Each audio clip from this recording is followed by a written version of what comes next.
Okay, ध्यान देना है। पहला जो परिच्छेद है, यहाँ पर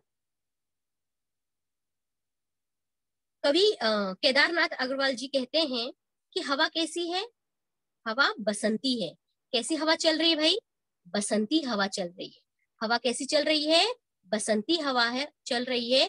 और हवा बता रही, अपने बारे में बता रही, गा के बता रही, हवा हूँ हवा में बसंती हवा हूँ।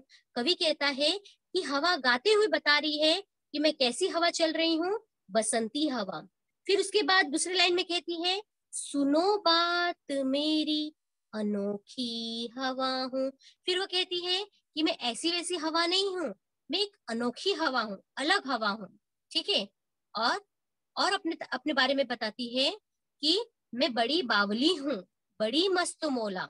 बड़ी बावली हूँ यानी कि मैं बहुत ही सीधी सादी हूँ, और सीधी सादी होने के साथ साथ मुझ में बहुत ही मस्ती है, मुझ में बहुत ही मस्ती है। और तो और मैं किसी से डरती नहीं हूँ, किसकी भी फिक्र नहीं है। जिधर चाहती हूँ उधर घूमती हूँ, क्योंकि मैं कैसी मुसाफिर हूँ? अजब मुसाफिर हूँ।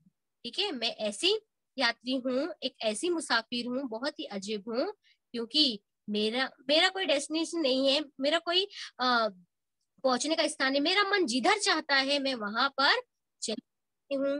ठीक है, क्योंकि मैं कैसी हवा हूँ? कैसी हवा हूँ? यस, बसंती हवा हूँ। ठीक है, तो यहाँ पर समझ में आया सभी को? फिर से टीचर यहाँ पे आपको बता रही है कि हवा के संदर्भ में कवि कहते हैं कि ये ऐसी वैसी हवा नहीं, ये बसंती हवा है। बसंती हवा की तारीफ करते हुए यहाँ पर कवि कहते हैं कि बहुत ही बावली तो है भाई, बावली है, और बावली होने के साथ साथ इसमें बहुत ही मस्ती भरी हुई है, और मस्ती इतनी भरी है कि वो किसी से डरती नहीं है, और निडरता से वो आगे बढ़ती है। उसे कोई रोकने वाला नहीं, टोकने वाला नहीं, वो अपनी इच्छा की मालकिन है। वह जिधर चाहती है उधर घूमती है, क्योंकि वो मुसाफिर ही कुछ अजीब है। क्योंकि अगर कोई रोकना भी चाहेगा तो हवा को रोक नहीं पाएगा, है ना? आप रोक पाओगे क्या? नहीं नहीं टीचर, मैं तो उसे रोक के बताऊंगी, मैं रोकने वाली हूँ। नहीं, ऐसा नहीं होता ना। तो हवा को हम नहीं रोक पाते हैं, है ना? उसे जिस डायरेक्शन में जाना होता है वो उस डायरेक्शन में बह के चली जाती है। ठीक है, उसके बाद कवि कहते हैं कि इतना ही नहीं,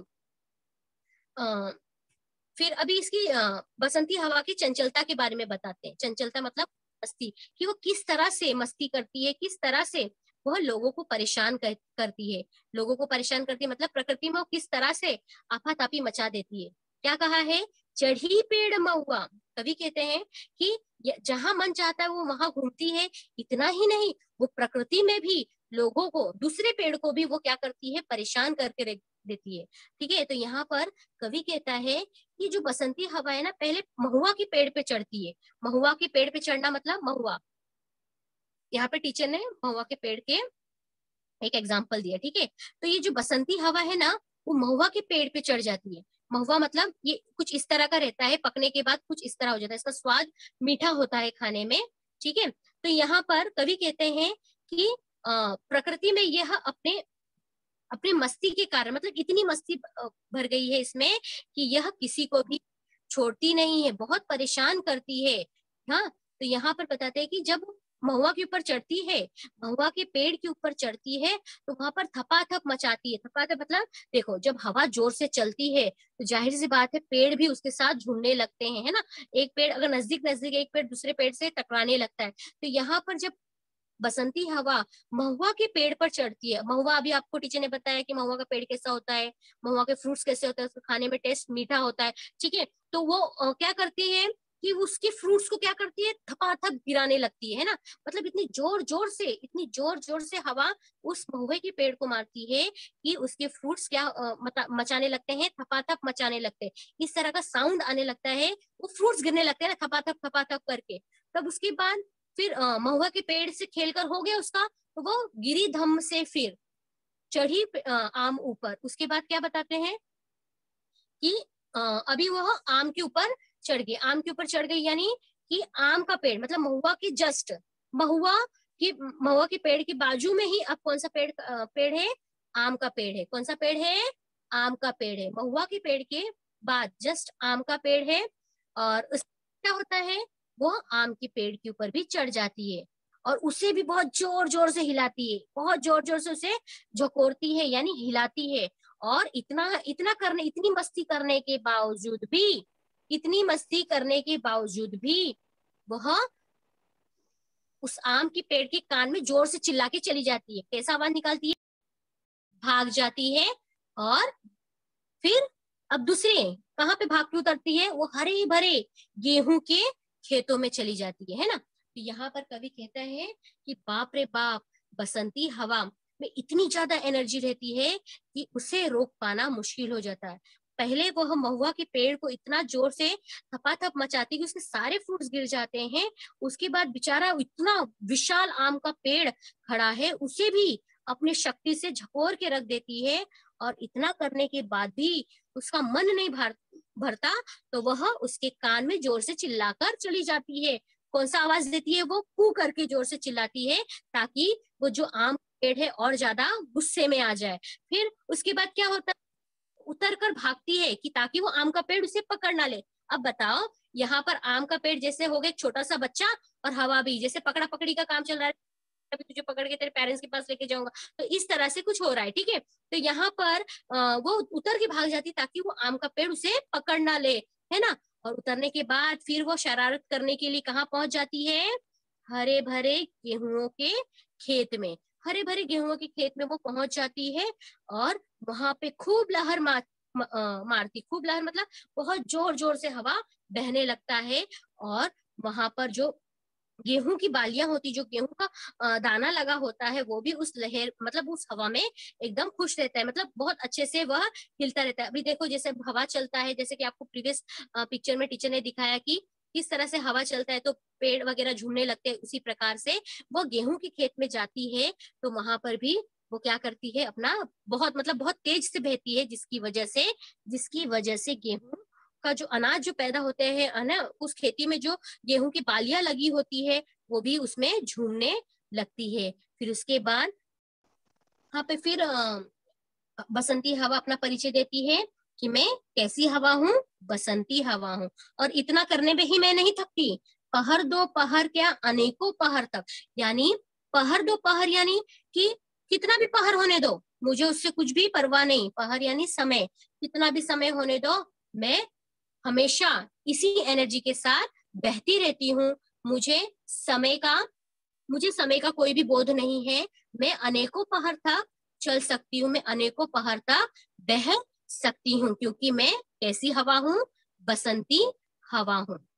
ठीक है, उसके बाद वो कहती है कि अनेकों पहाड़ तक बहने के बाद जब मैं अलसी के खेत में आती हूँ, अलसी अलसी सभी ने देखा होगा, घर में है, घर में होता है ना, घर में मम्मा यूज करती है। तो इस तरह का अलसी के सीड होते हैं। तो जब वो गेहूं की खेत में से निकल कर आती है और अलसी की खेती में जैसे ही जाती है, तो उसको लगता है कि अरे ये कैसा है, मतलब ये किस तरह का पेड़ है ना। ऐसा मानो जैसा कि कोई महिला है, उसने अपने सर पर क्या लिया है, कलसी लेके खड़ी है। ये मतलब ये जो अलसी का जो खेती है, इसमें जो फ्रूट्स लगा हुआ है, ये मानो ऐसा लगता है कि जैसे कि किसी महिला ने पानी भर के गगरी अपने सर पर रखा हो। फिर उसके बाद होना क्या है, वह और ज्यादा उसमें मस्ती आ जाती है। वो सोचती है कि उसकी गगरी को मैं फोड़कर मतलब गिरा दूं और फोड़ दूं। तो वो तेजी से उस अलसी की ओर जाती है, पर वो एकदम मतलब एकदम कड़क होता है, वो बहुत ज्यादा उसके ऊपर असर नहीं आता और वह अलसी के पेड़ को हिला नहीं पाती। यानी कहने का तात्पर्य ये है कि जो महिला ने कलसी लेके खड़ी है, उसे वो हिला नहीं पाती, झुला नहीं पाती, जिसकी वजह से उसकी कलसी गिरती नहीं है। और इस तरह से हवा को बहुत बुरा लग जाता है, बसंती हवा को, कि मैं इतनी एनर्जेटिक होने के बावजूद भी इस अलसी के दाने को मैं उन अलसी के दाने को उसके टहनी से गिरा नहीं पाई। तो इस हार से वो बहुत दुखी होती है। इसलिए बाजू में ही मतलब अलसी की खेती के बाजू में ही सरसों की खेती होती है। वो सरसों की खेती को कुछ नहीं करती है। उसे ऐसा लगता है कि ये जो अलसी और सरसों है, इसमें मेरा बस अब नहीं चलने वाला है, क्योंकि मैं मतलब बहुत उसे बुरा लग जाता है। और यहाँ पे वो अपना हार मानती है और फिर सबसे कहती है कि मैं हवा हूँ। और कैसी हवा हूँ मैं? बसंती हवा हूँ। ठीक है, तो यहाँ पे बेटा शॉर्ट में टीचर ने आपको बताया कि एग्जैक्टली इस पोयम बारे में बताया गया है किस तरह से बसंती हवा, किस तरह से बसंती हवा बाकी के लोगों को परेशान करती है। वो बहुत ही बावली है, सीधी सादी है, उसके मन में छल कपट नहीं है, लेकिन इतनी मस्ती होने के बावजूद वो दूसरों को परेशान करती है। ठीक है, दूसरों को किस तरह से परेशान करती है? ताकि लोग उससे परेशान हो जाए। वो इतनी इतनी एनर्जेटिक होती है कि वो चाहती है कि उसके साथ सब क्या रहे, खेले, इसके उसके साथ सब मिले। लेकिन वो हवा है, हवा में जितनी एनर्जी होती है, जितना पावर होता है, उतना और किसी चीज में नहीं होता है। तो वो अपनी एनर्जी को क्या करती है? दूसरों को तंग करने के लिए लगाती है। ठीक है, वो महुआ के पेड़ को परेशान करती है, फिर उसके बाद वो आम के पेड़ को इतना हिलाती है, उसका मन नहीं मानता है तो भी उसके कान में वो जोर से चिल्ला कर चली जाती है। और डरती भी है कि कहीं आम का पेड़ उसको पकड़ के पनिश ना करे, इसीलिए वह तुरंत नीचे उतरती है और गेहूं के खेत में चली जाती है। और गेहूं के खेत में वो बहुत टाइम तक हवा चलता रहता है, उसे बहुत अच्छा लगता है कि उसके चलने से वहां की जो पेड़ पौधे वो भी बहुत खुश है, खुशी से लहलहा रहे हैं। और इसके साथ ही साथ वो बताती है कि मैं बसंती हवा हूँ, जिससे मुझसे मेरे साथ साथ बाकी के लोग भी क्या कर रहे हैं? उस हवा का आनंद उठा रहे हैं। और उसके बाद वह देखती है कि अरे, गेहूं के बाद ये कौन सा फसल है? यह अलसी का फसल है। इस अलसी की फसल में जो बीज होता है, जो जो फ्रूट्स लगा हुआ है, वो ऐसा उसे प्रतीत होता है, उसे धोखा हो जाता है कि कोई महिला ने सर पे क्या लिया है? क्या लिया है सर पे? गगरी लिया है, कलसी लिया है, पानी से भरा हुआ गगरी लिया है। तो वो सोचती है कि इसकी मटकी मैं फोड़ दूं, मैं हवा इतनी जोर से बहूं कि इसकी मटकी क्या हो जाए? फूट जाए, इसकी मटकी क्या हो जाए? फूट जाए। और इस तरह से वह बहुत तेज से बहती है, पर क्या हो जाता है? वह निराश हो जाती। क्यों निराश हो जाती है? क्योंकि बहुत टाइम से बह रही थी, उसकी गति में भी कमी आ गई, और जिसकी वजह से वो अलसी के खेत को और सरसों के खेत को कुछ नहीं कर पाती है। और इसी हार को वो क्या कहती है? मान लेती है और दुखी हो जाती है। फिर लास्ट में बोलती है कि मैं कैसी हवा हूँ? बसंती हवा हूँ। ठीक है, तो एक बार मैं इसका वाचन करके दे देती हूँ बेटा, फिर उसके बाद आप लोगों को अनम्यूट करूंगी और आपको उसी हिसाब से इसे रीड करना है। रेडी? ओके, ध्यान देना है।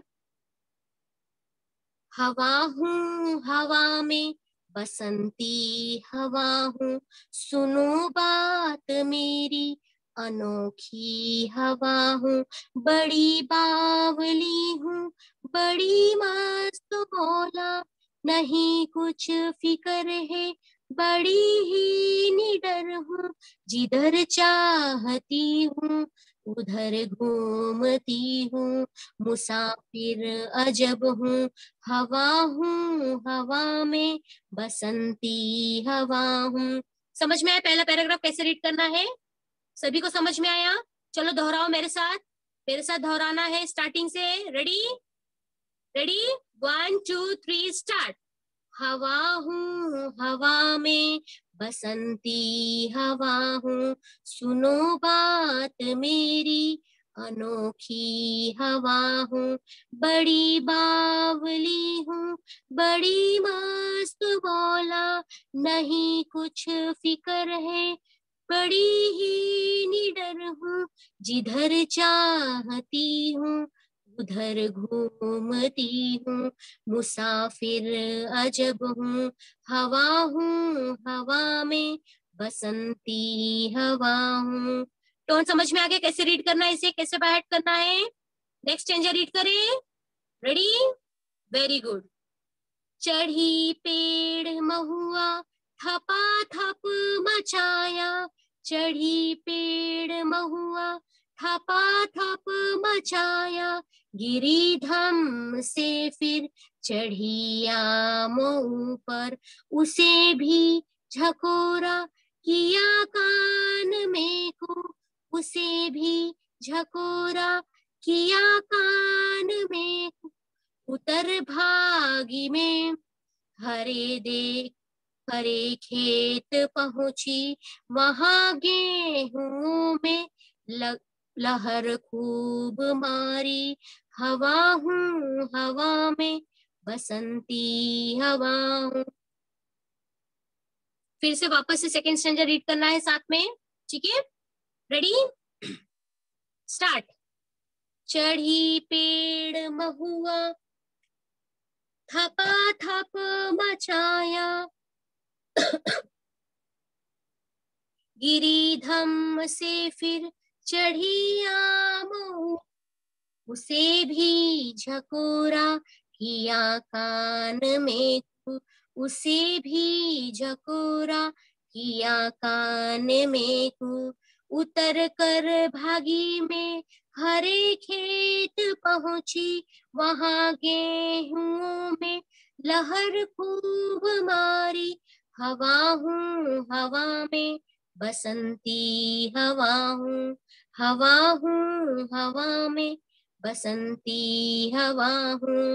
पहर दो पहर क्या अनेकों पहर, पहर दो पहर क्या अनेकों पहर तक, इसी में रही में खड़ी देख अलसी, लिए शीश कलसी मुझे खूब सूझी, झुलाया झुलाया गिरी पर नकलसी, इसी हार को पा हिलाई न सरसों, झुलाई न सरसों, हवा हूँ हवा में बसंती हवा हूँ।